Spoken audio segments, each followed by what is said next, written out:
I've been working out for about 10 years at this point, and I've made numerous amount of mistakes along the way. Some that affected my body, some that affected my overall health, and others that affected my mind. And these mistakes were what was keeping me from getting the results that I wanted. I was putting in the work, I was lifting, I was thinking I was eating clean, but I couldn't get the results physique wise that I was looking for. I was skinny, and then I was fat, and then skinny fat, and I was always confused as to why. But once I got guidance and understood some of these mistakes that I was making, that's when everything changed for me. So if you're spinning your wheels, you're working out hard, you're thinking you're doing everything right, but you're not getting the results you're looking for physique wise, maybe you're making one of these mistakes. Now I've made all of them, and hopefully by this video can help you not make the same mistakes that I did, because the results that I've got could have happened much, much sooner if I had the proper guidance. So let's take it back to the beginning. When I started working out and becoming consistent in the gym, it was my freshman year of high school football practice.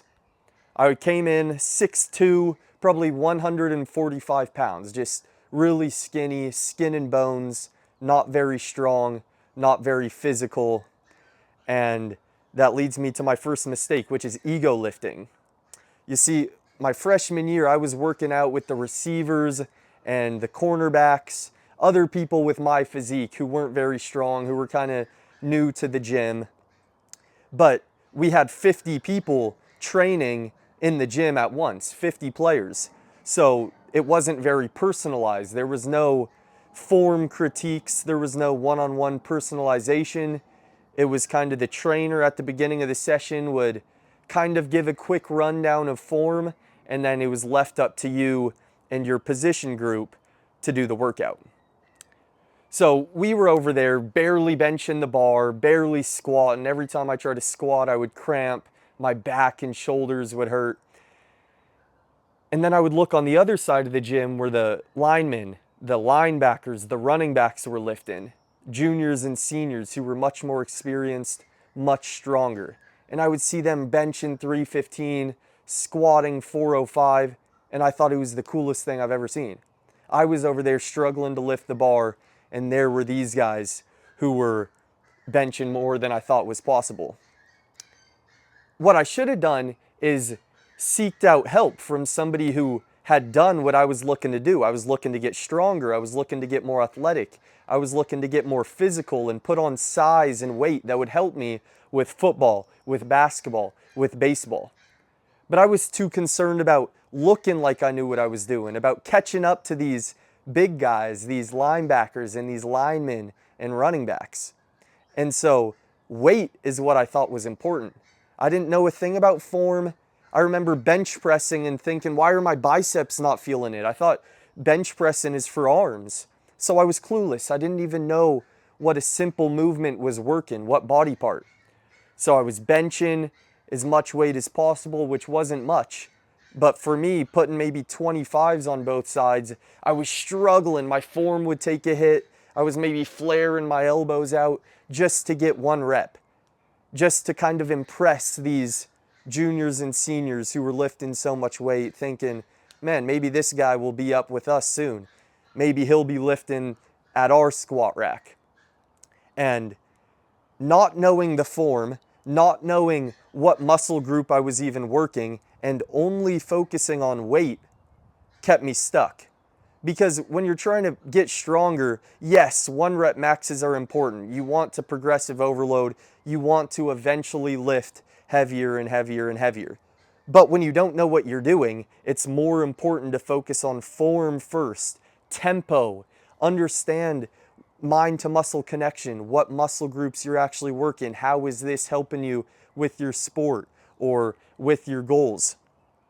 And so for the first 2 years of lifting, probably, I was just focused on weight. Every time I walked into the gym, I would do a 1 rep max of bench press. Then the next day, on back day, I would do a 1 rep max of deadlifts. And then on leg day, I would do a 1 rep max of squats. And this was my main focus, was these 1 rep maxes, mostly to look like I was strong to these other guys. Now, when you go heavy, that's fine, but if you don't know what you're doing and your form's all messed up, it's just a disaster waiting to happen. So the first semester of school, it was fine. I was getting a little bit stronger. I still didn't know what I was doing, but my body felt okay. But come to the next year when I'm getting heavier and heavier with the weights, I started injuring myself because when I was benching, I was arching my back too much. My low back was hurting. When I was deadlifting, I was I was using my back. I was bending my back and using that to pull. So my low back became destroyed. When I was squatting, I wasn't warming up properly. I couldn't get depth because of my hips and my knees and my ankles. And so I was trying to squat all heavy, bench all heavy, deadlift all heavy to look cool, and it ended up leaving me injured. It ended up leaving me injured without gaining much strength, without gaining any knowledge. And so by me trying to catch up to these running backs and linebackers and linemen, it caused me to just set back, and I ended up not even be able to lift with the wide receivers and cornerbacks because I became injured and I was sitting on the sidelines. So ego lifting is one mistake that you might be making that's keeping you from seeing progress. Once I really started focusing on tempo and learning about mind to muscle and what muscle group I'm really working and how this can help, that's when everything changed.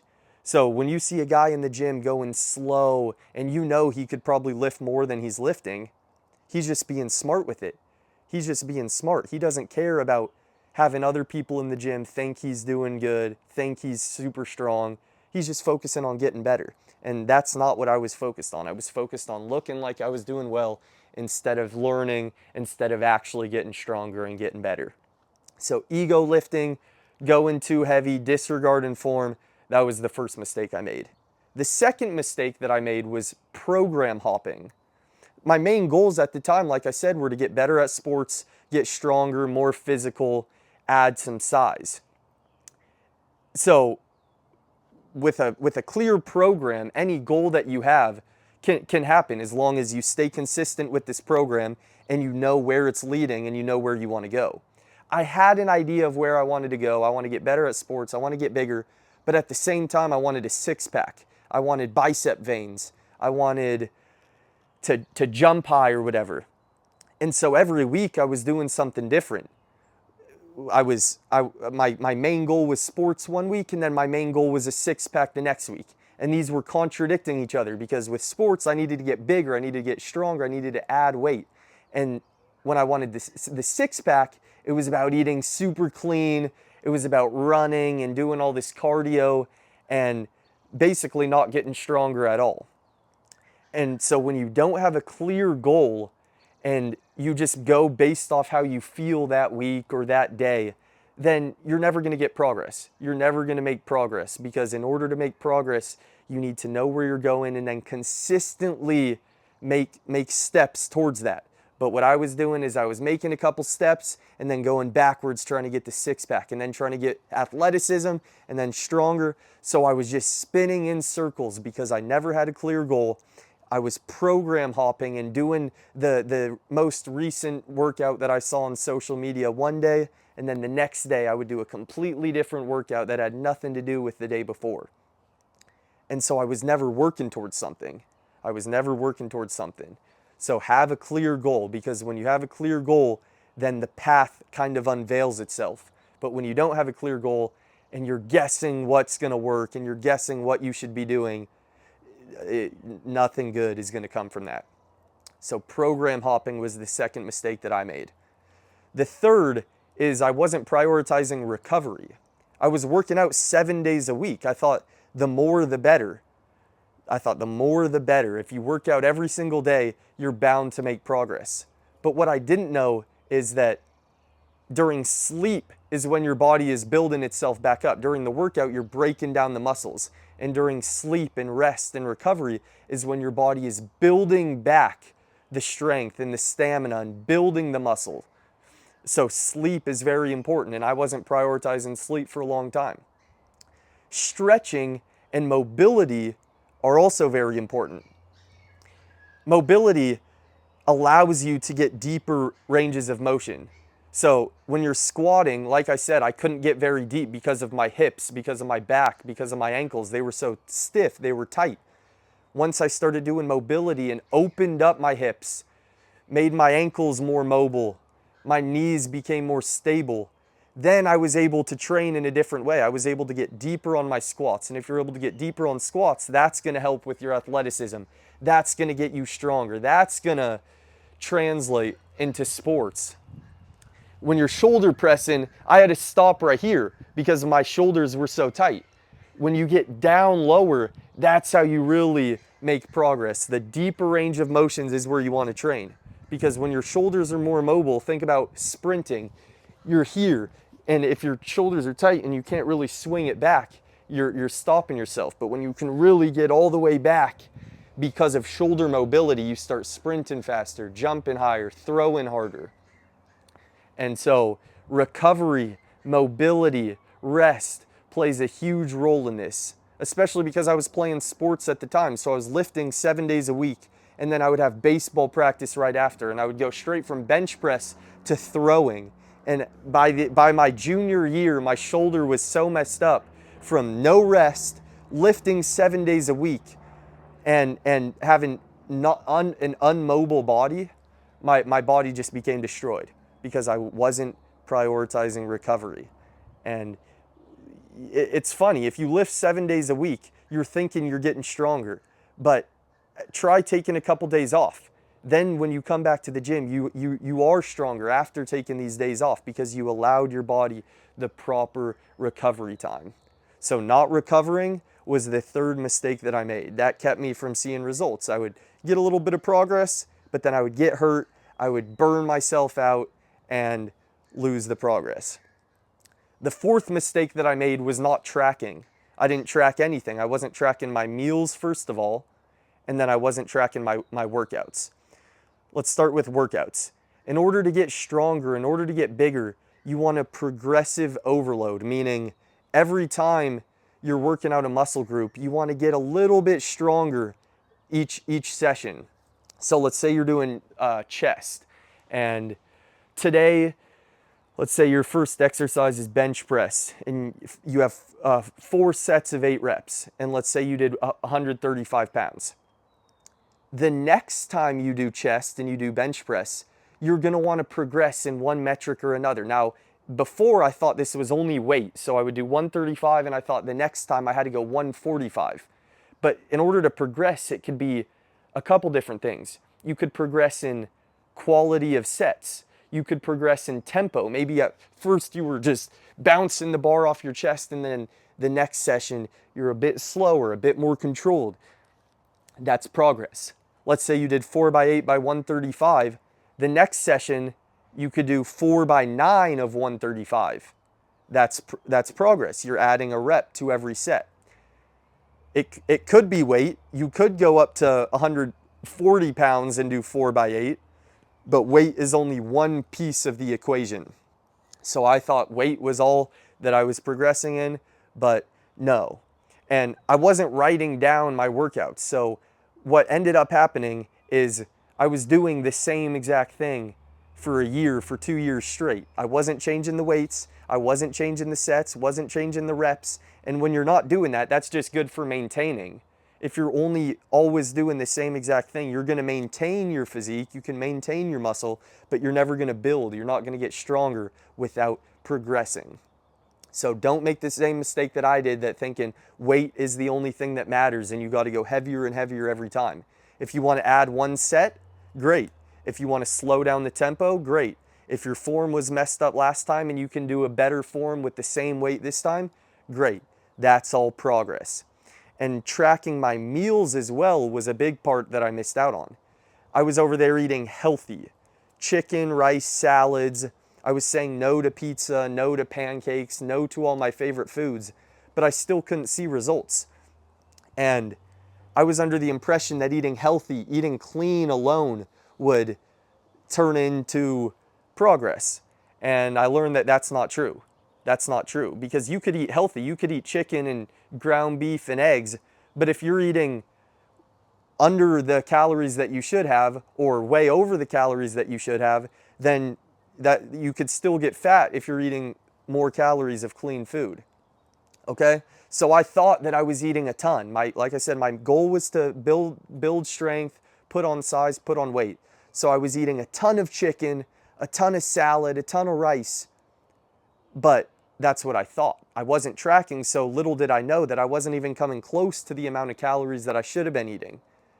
Okay, so this is why you can't just eat clean. You have to know what your body needs. You have to know the macros, and you have to have some sort of knowledge about calories. Because I was guessing, I was so full, but I was eating low calorie foods that weren't fueling me properly and that weren't putting me in a surplus. I was in a deficit, eating only super clean, and I was getting smaller and smaller, weaker and weaker. So you want to track your workouts and make sure every workout you're progressing in one way or another, and you want to track your meals so that way it's not a guess. I was guessing, hopefully I make progress, hopefully I'm eating the right food, hopefully I'm eating the right amount. And I could have saved all this guesswork by just tracking and making sure that I was eating the right amount. Because when you track your food and you know that you're eating the right amount, there's no guesswork. As long as you're consistent and stick to it, you're going to get the results. So not tracking my food, not tracking my lifts was the fourth mistake that I made. And the fifth mistake that I made was comparing myself. It kind of ties into the ego lifting, where I was in the gym and I wasn't even focused on the guys that were lifting somewhat closer to me, that were the same strength, that were beginners in the gym. I only had my eyes on the other side of the gym, the big weights, the heavy cleans, the heavy deadlifts. And I was thinking, man, I'm not at that level, so is it even worth trying? If I'm not catching up to these running backs, how am I going to play quarterback and make a difference? If I'm lifting 5 times less than these guys, is it even worth me doing? I'm not getting stronger. I'm still looking the same, so is it even worth it? And that's what happens when you compare yourself. I was making progress, so what I should have done is look at my yesterday self. Am I better than my yesterday self? If the answer is yes, then you're on the right track. If the answer is no, then you're probably comparing yourself. You're probably making some of these mistakes that I talked about today. And so once I understand that it's really you versus you, it's you versus you, and if you can get better than your yesterday self, nothing else really matters. It doesn't matter where somebody else is. It doesn't matter the genetics that other people have. It doesn't matter the weight that somebody else has on the bar. If you are making progress, you're doing the right thing. And it took me a long, long time to understand that. And it even had me wanting to lift with only these small guys, and because I was afraid that if I wasn't close to these other guys, then I might as well just stay back where I belong. Might as well stay with the small guys. And if you're staying with people who are doing a little worse than you or people on the same level, it's going to be harder to grow. So you want to get around people doing better than you, but put your ego to the side and just learn. Just learn. I should have asked the lineman, how'd you get up to this weight? What did you do? Where were you your freshman year when you were my age? What was it that you were doing? Did you focus on form first? Did you seek advice from somebody? And the answer is always going to be yes, okay? The answer is always going to be yes. They probably were doing things differently than I was doing and focused on themselves, focused on becoming better than they were yesterday. These are 5 mistakes that I made lifting, and like I said, they killed my progress. I had to sit months out because of injuries from ego lifting. I couldn't play baseball my senior year because of my shoulder from a lack of mobility. I've had back pain at 18 years old because I didn't do any recovery. I didn't stretch. I didn't take any rest days. I got fat because I was eating clean but not tracking my meals. And then I ended up not seeing results from eating clean, so it would cause me to go off the deep end and just start binge eating and say, okay, this isn't working for me. Let's just go back to what we were doing before I was even putting in effort. and comparing myself to others who maybe had better genetics, who maybe were working out for 3 years longer than I had, whose dad had taught them the ropes and taught them correct form. So remember, it's you versus you. Learn from my mistakes. If you're making any of these mistakes right now, comment down below which one you're making. And if you want to get serious and if you're ready to commit to getting in the best shape of your life, and what comes with that is changing your mindset, changing your habits, changing your belief system, then DM me on Instagram at Blake D'Ambrosio, and we'll see what we can do. We'll see what we can do. I know I can help you. I've made plenty of mistakes. Hopefully these 5 help you out. I look forward to hearing from you.